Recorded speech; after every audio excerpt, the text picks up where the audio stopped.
Hello everyone. इस video में हम लोग डिस्कस करेंगे यूनियन बजट और इकोनॉमिक सर्वे के 50 क्वेश्चन। मोस्ट इम्पोर्टेंट क्वेश्चन है और हर एक एग्ज़ाम के लिए हेल्पफुल रहेगा। ओके, तो लेट्स स्टार्ट। 50 क्वेश्चन हम लोग डिस्कस करेंगे। ओके, फर्स्ट क्वेश्चन रहेगा बजट और आर्थिक अवलोकन, मतलब बजट और इकोनॉमिक ओवरव्यू से 10 क्वेश्चन रहेंगे। ओके, तो लेट्स हम लोग डिस्कस करते हैं। पहला क्वेश्चन है कि what is the total expenditure projected for the union budget 2026-27। केंद्रीय बजट 2026-27 के लिए अनुमानित कुल व्यय क्या है?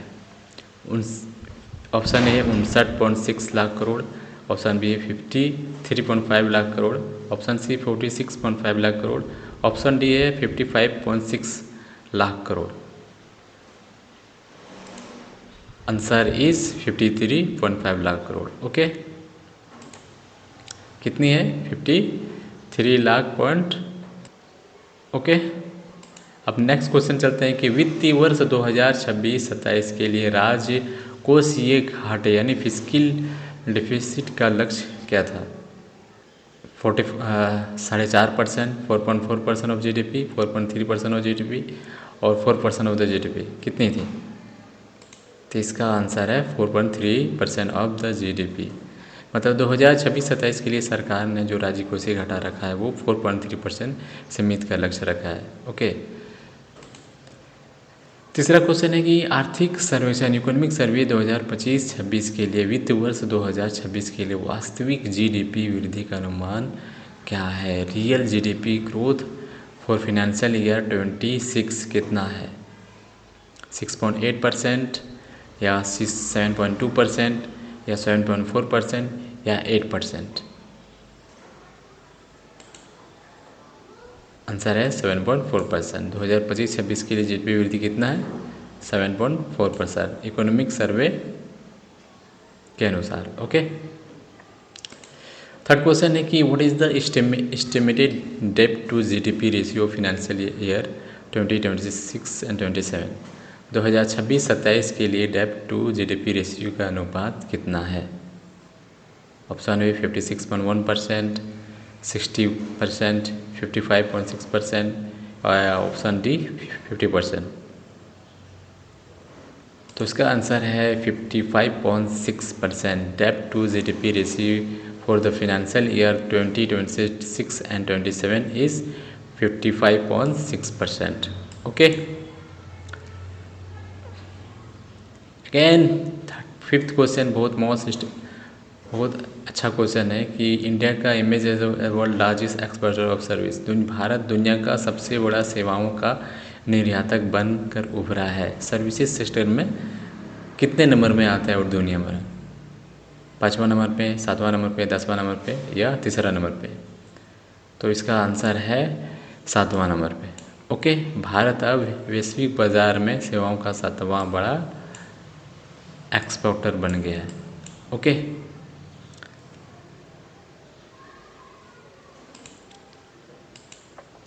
छठा क्वेश्चन है कि फिस्कल एंकर जो गवर्नमेंट ने फिस्कल डिफिसिट के लिए प्राथमिकता दी है वो क्या है? रेवेन्यू डिफिसिट या डेब्ट टू जीडीपी रेशियो या प्राइमरी डिफिसिट या इन्फ्लेशन रेट? सरकार ने अब राज्य कोषीय घाटे के स्थान पर किस फिस्कल एंकर को प्राथमिकता दी है? तो किसको दी है? रेवेन्यू डिफिसिट को या डेब्ट टू जीडीपी रेशियो को या प्राइमरी डिफिसिट को या इन्फ्लेशन रेट को? तो इसका आंसर है डेब्ट टू जीडीपी रेशियो। ओके, वित्त वर्ष में सरकार ने अपने नीतिगत निर्णयों के मार्गदर्शन के लिए ऋण टू जीडीपी के अनुपात को फिस्कल के एंकर के रूप में अपनाया है। Okay, which government is largest source of government revenue in 2026 budget में 2026-27 में सबसे ज़्यादा पैसे कहाँ से आए? रेवेन्यू जनरेट का सबसे बड़ा स्रोत क्या था? आंसर इसका क्या है? Borrowing and other liabilities. कहाँ से है? Borrowing and other liabilities. सरकार की प्राप्त उधार और अन्य देनदारियों से सबसे बड़ा कितना परसेंट है? 24%। ओके, अगेन नेक्स्ट क्वेश्चन बहुत कि सबसे खर्चा सबसे बड़ा का हिस्सा क्षेत्र किस क्षेत्र में जाता है। Which sector account the largest share of the government expenditure, किस सेक्टर में सबसे ज़्यादा पैसे जाते हैं। तो आंसर आपका होगा state share of taxes and duties. Okay, state का शेयर टैक्स। बजट का सबसे बड़ा करो तो कितना, कुल बजट का कितना जाता है 22%। कितना जाता है, हर एक स्टेट को पैसा जो देता है सेंट्रल गवर्नमेंट के थ्रू, वो टोटल बजट का 22% है। ओके,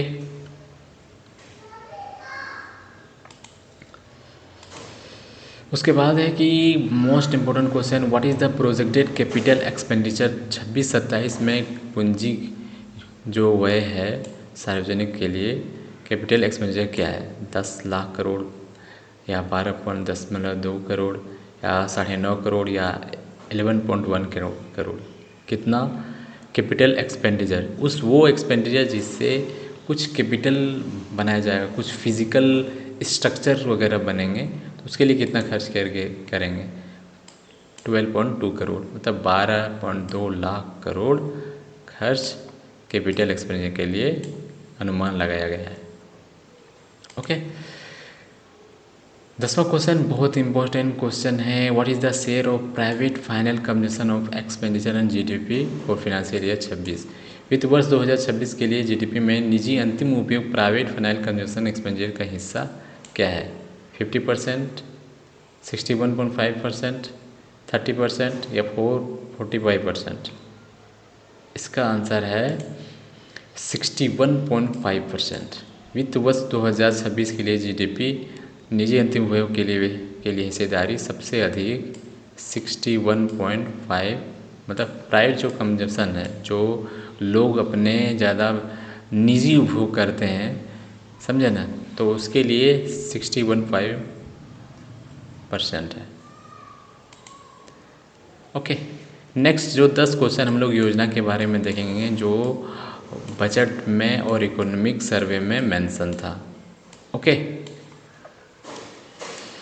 इसमें पहला क्वेश्चन है कि व्हाट इज़ द भारत विस्तार अनाउंस इन बजट 2026। भारत बजट 2026 में जो भारत विस्तार क्या है, जो मेंशन किया गया था, घोषित किया गया था, वो क्या है। एक न्यू हाईवे प्रोजेक्ट है, एक ये मल्टीलिंगुअल एआई बेस्ड टूल है फॉर फार्मर के लिए, ऐसा है कुछ ये टूल है जो किसानों के लिए मददगार हो, या स्कीम है रूरल इलेक्ट्रिफिकेशन, ऐसा स्कीम है कि गांव में या ग्रामीण में बिजली पहुंचाने के लिए, या एक स्पेस एक्सप्लोरेशन मिशन है, यानी कि ये अंतरिक्ष के लिए कोई एक्सप्लोरेशन, ऐसा कुछ मिशन है। क्या है भारत विस्तार। तो भारत विस्तार है एक multi lingual AI based tool for farmer. Bharat विस्तार एक बहुभाषी एआई आधारित उपकरण है जो किसानों को क्षेत्रीय भाषाओं से रियल टाइम कृषि सलाह प्रदान करने के लिए डिज़ाइन किया गया है। ओके, नेक्स्ट क्वेश्चन, ये बहुत इजी क्वेश्चन है कि बीबीजी रामजी मिशन ने किसको रिप्लेस्ड किया है, किस मौजूदा मिशन किसके स्थान लिया है। पीएम किसान नहीं, एमजी नरेगा। दिसंबर 2025 में पारित एक अधिनियम के बाद विकसित भारत गारंटी फॉर रोजगार एंड आजीविका मिशन भी एफजी रामजी ने मनरेगा योजना का स्थान ले लिया है। ओके, अगेन उसी से रिलेटेड है, बीबीजी रामजी मिशन के अंदर कितने दिनों के गारंटी एम्प्लॉयमेंट रोजगार देने का प्रावधान है। 125 डेज। ओके, 125 दिन। इस मिशन ने ग्रामीण परिवारों के रोजगार के लिए गारंटी के लिए 100 दिनों से बढ़ाकर 125 दिन कर दिया है। ओके, स्मार्ट का पहला उद्देश्य क्या है। स्मार्ट का पहला उद्देश्य क्या है कि एक अर्बन सिटी डेवलपमेंट है, या एक market place for rural women led enterprises है, या high speed internet in village है, या डिजिटल हेल्थ रिकॉर्ड है। क्या है ये, एक मार्केट प्लेस है for rural women led enterprises, यानी कि जो ग्रामीण उद्योग हैं, जैसे कि महिला जो सेल्फ हेल्प ग्रुप के द्वारा जो उद्यम है, वो अपने उत्पाद प्रोडक्ट को सीधे बड़े बाज़ार में बेचने के लिए मदद के लिए बनाया गया है, एक market place for rural empowerment. Okay, nudge context of the Indian tax department stand for. Nudge क्या है? नज का अर्थ क्या है? आयकर विभाग के संदर्भ में नज का क्या अर्थ है? एक new universal digital government entry है, या no uses of data guide enable है, क्या है? National for upgraded digital government या नेशनल यूनिफाइड डाटा गाइडेंस क्या है? तो ये एक non intrusive usage for data to guide and enable. ये नज क्या है? बेसिकली जो कार्यदाता है, वहाँ करता छापे मारने और बजाय उसकी रिटर्न दाखिल करने में संदेश या ईमेल भेजेंगे। ओके।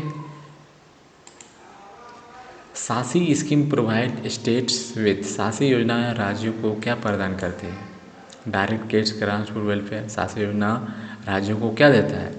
कि direct cash grant for welfare cash देता है, या 50 ईयर इंटरेस्ट फ्री लोन देता है फॉर कैपिटल एक्सपेंडिचर, या टेक्निकल सपोर्ट करता है आईटी प्रोजेक्ट के लिए, या सब्सिडीज है एग्रीकल्चर मशीन के लिए। तो ये है 50 year interest free loan for capital expenditure के लिए। ओके। पूंजीगत निवेश के लिए राज्य को विशेष सहायता। शासी योजना राज्य बुनियादी ढांचा परियोजनाओं के लिए 50 साल तक ब्याज मुक्त ऋण प्रदान करती है। ओके। समर्थ योजना प्राथमिक उद्देश्य क्या है? समर्थ का प्राथमिक उद्देश्य क्या है? Skill develop for textile sector, financial aid to small farmer के लिए है, या सपोर्ट कर रहे हैं ये स्टार्टअप के लिए टेक्निकल सेक्टर में, या हेल्थ इंश्योरेंस है फॉर एल्डरली। तो यह है skill development of textile sector. Okay.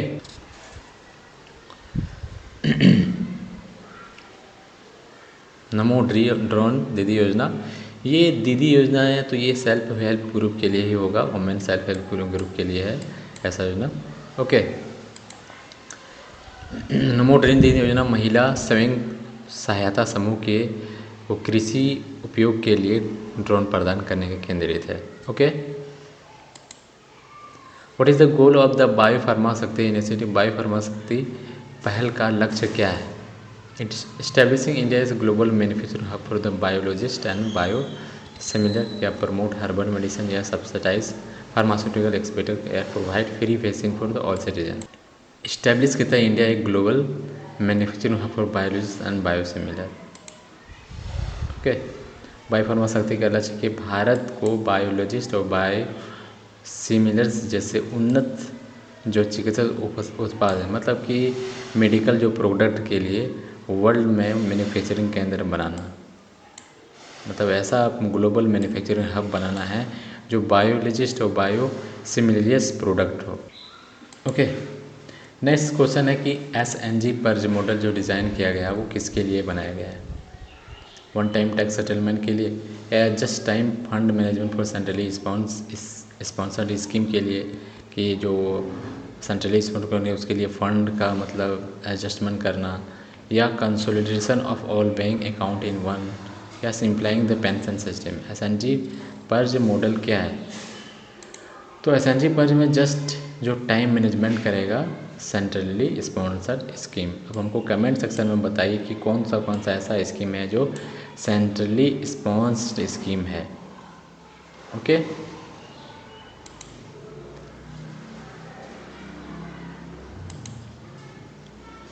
अब हम लोग जो नेक्स्ट क्वेश्चन देखेंगे 21 से 30 क्वेश्चन, उसमें ट्रांसपोर्ट और इंफ्रास्ट्रक्चर इंडस्ट्री रिलेटेड रहेगा। ओके।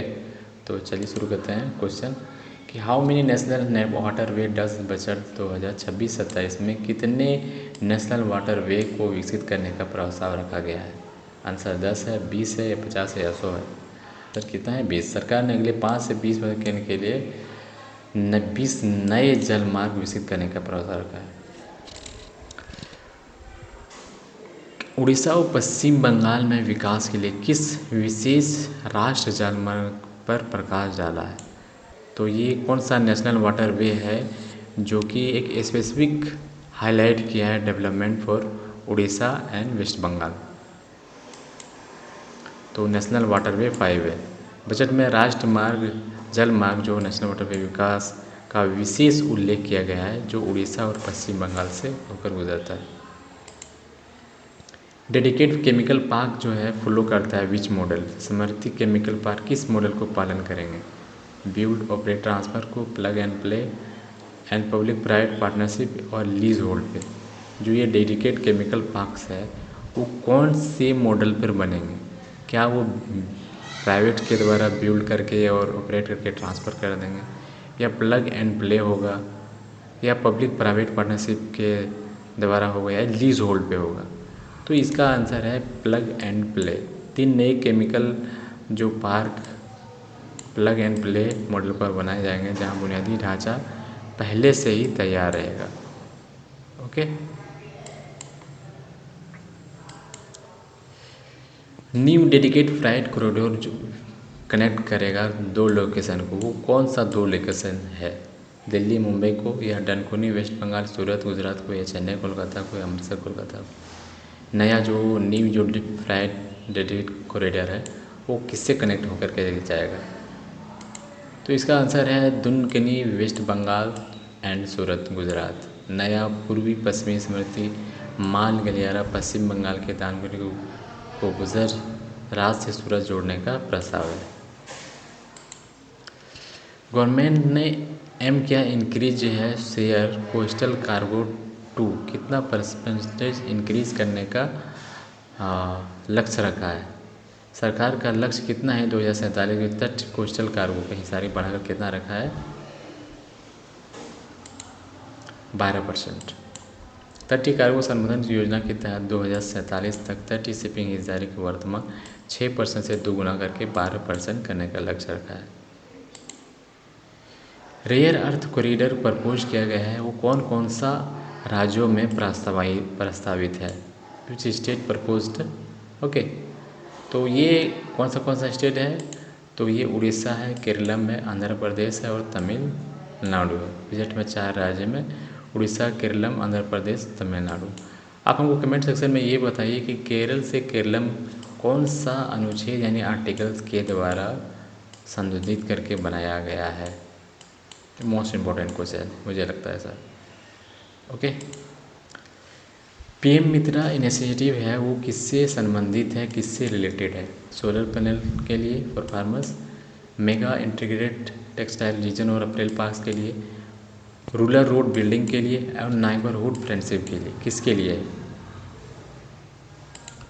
तो इसका आंसर है मेगा इंटीग्रेटेड टेक्सटाइल रीजन और अप्रैल पार्क्स। मतलब पीएम मित्रा कपड़ा उद्योग में मूल्यवर्धन लाने के 7 स्थानों पर मेगा टेक्सटाइल स्थापित करने के संबंधित है। कितने स्थानों पे? 7 स्थानों पे। अगेन ये फैक्चुअल क्वेश्चन है, ये पूछ सकता है।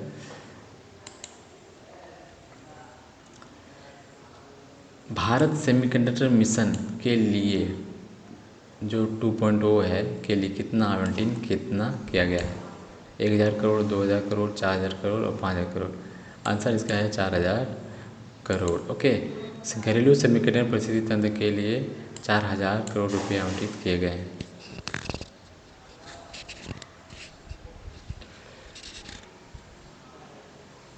Okay, linking James with trade platform will provide. James को ट्रेड प्लेटफॉर्म से जोड़ने से क्या लाभ होगा? मॉनिटरिंग करेगा गवर्नमेंट परचेज को, या चीपर क्यूकर फाइनेंस करेगा एमएसएमई को, या रिप्लेस करेगा प्राइवेट ई कॉमर्स को, या मोर जीएसटी कलेक्शन होगा? जेम्स विथ ट्रेड्स क्या रंग लाएगा दोनों मिल करके? तो चीपर और क्यूकर करेगा फाइनेंस फॉर एमएसएमई के लिए। जेम्स रोज जोड़ने से वित्तदाताओं के सरकारी जो खरीद ऑर्डर देखने में मदद मिलेगी, जिससे एमएसएमई के लिए वित्त प्राप्त करना आसान हो जाएगा, यानी फाइनेंशियल असिस्टेंस के लिए कुछ हेल्प मिल जाएगी। Okay, carbon capture utilisation and storage scheme has an outlay of. Carbon capture utilisation and storage योजना परिव्यय कितना है? मतलब कार्बन कैप्चर यूटिलाइजेशन स्टोरेज पर स्कीम आउटले खर्च करने का कितना दिया गया है? 1000 करोड़, 2000 करोड़, 5000 करोड़ या 10,000 करोड़? तो इसका आंसर है कितना? 2000 करोड़। 2000 रुपये का इसका आउटले दिया गया है कार्बन कैप्चर यूटिलाइजेशन स्टोरेज। अब इसके बारे में हमको बताइए कि कार्बन कैप्चर यूटिलाइजेशन स्टोरेज क्या है। ओके, नेक्स्ट 31 से 40 क्वेश्चन किस पे है? टैक्स और फाइनेंस रिलेटेड क्वेश्चन। जो मैट है मिनिमम अल्टरनेट टैक्स, उसको रिड्यूस किया गया है, कितना रिड्यूस किया गया है ये बताइए? 12%, 14%, 10% या 13%? तो इसका आंसर है 14%। पहले 15% था, अब 14% मैट पे लगेगा, minimum alternative tax. Okay, from which date the income tax act 2025 came into effect? ये बहुत इजी क्वेश्चन है ये। जब भी नया फिनेंशियल ईयर स्टार्ट होगा वहीं से स्टार्ट होगा। अब 2025 में तो ये कानून बना था, तो 26 में बनना चाहिए, अप्रैल 2026। ओके, अप्रैल 2026 से आधिकारिक तौर पे 1 अप्रैल 2026 से इफेक्टिव होगा, प्रभावी होगा। Security transaction X S T T और F and O has been increase to. F and O सुरक्षा लेन देन कर एस टी से बढ़ाकर कितना कर दिया गया है? 0.10%, 0.125%, 0.15% या 20%? 0.20%। तो इसका आंसर है 0.15%। एफ एंड ओ मतलब फ्यूचर्स एंड ऑप्शन पर एस की दर से बढ़कर 0.15% से इफेक्टिव प्रस्ताव रखा गया है, इंक्रीज किया गया है। Under new rules share buy back tax, उसको किसके तरह ट्रीटेड किया जाएगा? शेयर बाय बैक टैक्स को क्या माना जाएगा? डिविडेंड माना जाएगा, कैपिटल गेन टैक्स या बिजनेस इनकम या एग्जम्पशन ट्रांसैक्शन? किस पर लगाएगा? तो ये आपको कैपिटल गेन टैक्स में रखा जाएगा। किसे? शेयर बायबैक को लाभांश के पूंजीगत जो है कैपिटल गेन टैक्स के रूप में माना जाएगा। Which country is the top contributor of remittance? Remittance जो है इंडिया को मिलता है, तो टॉप कंट्री कौन है देने वाला? UAE, Saudi Arabia, USA, UK. अगर रेमिटेंस नहीं जानते हैं, रेमिटेंस वो होता है जो बाहर में इंडियन काम करते हैं, एनआरआई जिसे बोला जाता है, नॉन रेसिडेंट ऑफ इंडिया। तो वो जो काम करते हैं, कमा के जो डॉलर में पैसे आते हैं, वो हमारी इकोनॉमी के लिए बहुत फ़ायदा होता है, उसी को रेमिटेंस बोला जाता है। ओके, और सबसे ज़्यादा रेमिटेंस हम लोग को कहाँ से मिलता है? यूएसए से मिलता है। क्यों? क्योंकि यूएसए में सब जो टेक्निकल वाले जितने हैं सब तो वहीं पे जाके काम करते हैं। आरबीआई के अनुसार जो है यूएसए जो है 27.7% के साथ रेमिटेंस के स्रोत या सोर्स बोल सकते हैं है। PIS individual investment limit NRI और OSI has been increase to. एक PIS स्कीम है जो जिसके तहत NRI और OCI, NRI non resident of India और ओवर सिटीजन्स ऑफ इंडिया जो बाहर में काम करते हैं, वो एक इन्वेस्टमेंट के तौर पर PIS इंडिविजुअल इन्वेस्टमेंट है, उसको कितना बढ़ाकर कितना कर दिया गया था? पहले 5% था कि 10%, कितना कर दिया गया है? लेकिन ये पहले 5% था शायद, अब उसको 10% कर दिया गया है। Okay, municipal bond initiative for the issues of more than 1000 crore is 1000 crore से अधिक के म्यूनिसिपल जारी करने प्रोत्साहित करने की कितनी राशि है? 10 करोड़, 100 करोड़, 50 करोड़, 200 करोड़? कितना है? तो 100 करोड़ है। बड़े पैमाने पर म्यूनिसिपल जारी के प्रोसेस के लिए 1000 करोड़ से अधिक के लिए एकल बॉन्ड जो है 100 करोड़ रुपए का प्रोत्साहन प्रस्तावित है। Share of direct tax in total tax post pandemic has, महामारी के बाद जो है कुल करों में प्रत्यक्ष डायरेक्ट टैक्स का हिस्सेदारी कितना हुआ है? डिक्रीज हुआ है या इंक्रीज टू 55% हुआ, या रिमेन स्टेगनेंट मतलब जहाँ था वहीं रह गया, या घटा है 40% तक आ गया है? कहाँ तक हुआ है? तो ये क्या हुआ है? इंक्रीज हुआ। पहले 51.9% था, अब 50.5% हो गया था। ओके, डायरेक्ट टैक्स क्या होता है वो तो पता है होगा, जो इनकम पे आपके डायरेक्ट टैक्स लगते हैं उस पर। Okay, what is the average headline inflation to April to December 2025? April और दिसंबर 2025 के लिए औसतन जो हेडलाइन जो इन्फ्लेशन है मुद्रास्फीति क्या थी, 4%, 1.2, 1.7% या 2.5% या 5.1%। तो इसका आंसर है 1.7%। अप्रैल दिसंबर 2025 के लिए फैक्चुअल क्वेश्चन है, इससे क्वेश्चन पूछे जा सकते हैं, बहुत इंपॉर्टेंट क्वेश्चन है। ओके, ग्रॉस जीएसटी कलेक्शन अप्रैल से दिसंबर 2025 तक कितना जीएसटी कलेक्शन हुआ था। और ये बताइए कि जीएसटी जो है डायरेक्ट टैक्स है कि इनडायरेक्ट टैक्स है। कितना, 10.5 करोड़ मिला था या 15 लाख करोड़ मिला या 17.4 लाख करोड़ मिला या 20.2 लाख करोड़ मिला था। तो 17.4 लाख करोड़ मिला था। और जीएसटी जो है हम लोग का इनडायरेक्ट टैक्स है, मतलब हर चीज़ में जो आप टैक्स पे करते हैं, बिस्कुट खाते हैं, कुछ भी खाते हैं, उसमें जो टैक्स लगता है वो सरकार को डायरेक्ट नहीं पहुंचाता है, इनडायरेक्ट पहुंचता है। ओके, अब जो नेक्स्ट जो क्वेश्चन रहेगा 10 क्वेश्चन, वो आपका हेल्थ सेक्टर से रिलेटेड और एजुकेशन के पर्सपेक्टिव में रहेगा। ओके, तो चलो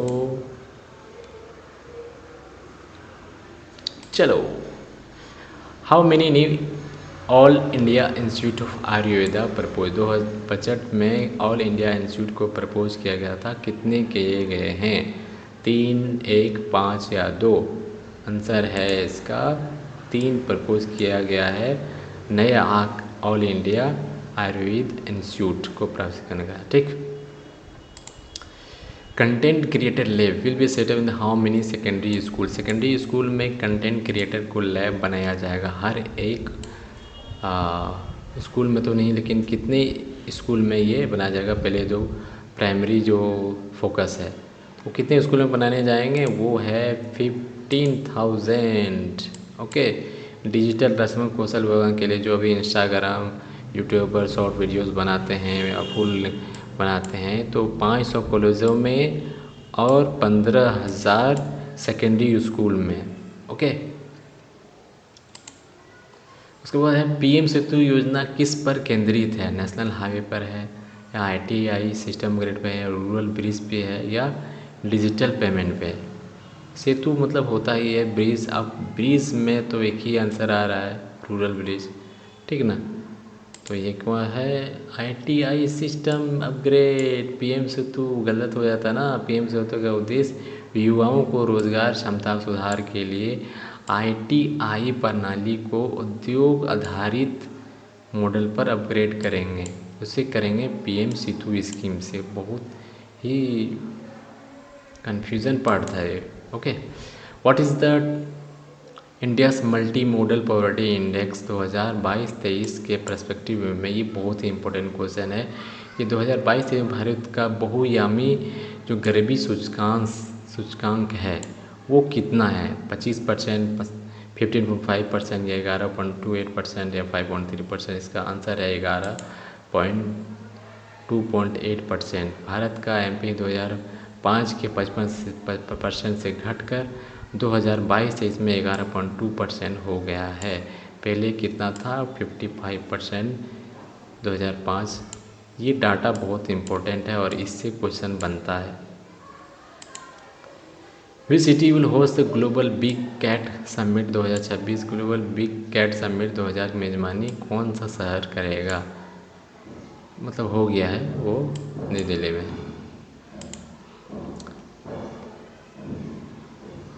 दिल्ली में किया गया है। Okay, total number of Jan Dhan account कब लॉन्च किया गया था, मोदी सरकार का शुरुआत जब हुआ था उसी समय जनधन अकाउंट शुरू किया गया था, 2014 में ही शुरू किया गया होगा।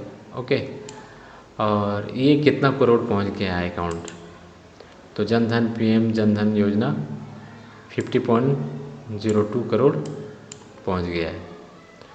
ओके, एलोकेशन ऑफ जल जीवन मिशन 2027 के लिए फिर कितने पैसे आवंटन किए गए हैं, 50 करोड़, 75 करोड़, 95 करोड़ या 67,670 करोड़। आंसर यही है, 67,670 करोड़ आवंटन किए गए हैं जल जीवन मिशन के लिए। ओके, उसके बाद है कि इंडिया का 8th national institute of design कहाँ प्रपोज किया गया है? ये ईस्ट में किया गया है। ओके, ईस्ट में किया, नॉर्थ ईस्टर्न रीजन में भारत का 8वां नेशनल इंस्टीट्यूट ऑफ डिज़ाइन प्रस्तावित किया गया। NCHM in Noida will upgrade to, जो NCHM है उसको अपग्रेड करके क्या बनाया जाएगा? National institute of tourism, national institute of hospitality, institute of global catering and national culinary institute क्या बनाया जाएगा? तो उसको बनाया जाएगा national institute of hospitality. Noida स्थित होटल प्रबंधन काउंसिल जो है उसको नेशनल इंस्टीट्यूट ऑफ हॉस्पिटलिटी को के रूप में अपग्रेड किया जाएगा। ओके, अब बोल रहे हैं कि इकोनॉमिक सर्वे 2025-26 के लिए कोर स्ट्रेटेजिक थीम क्या था? डिजिटल इंडिया, स्ट्रेटेजिक रेजिलियंस, आत्मनिर्भर भारत या सस्टेनेबल ग्रोथ। तो क्या था? Strategic resilience. ओके, आर्थिक सर्वेक्षण में क्या था? रणनीतिक लचीलापन, क्योंकि जो इंडियन मार्केट जो है वो कैसा होता है? लचीलापन होता है। ओके, तो उसको स्ट्रेटेजिक लचीलापन होगा। ठीक है, 50 क्वेश्चन था, बहुत ही अमेजिंग सेशन था। ये बहुत ही इम्पोर्टेंट क्वेश्चन है, हर एक एग्ज़ाम के लिए पूछे जाएंगे। Thank you for watching me and subscribe, follow, comment. Okay, thank you and give me some feedback for this video. Okay, bye bye.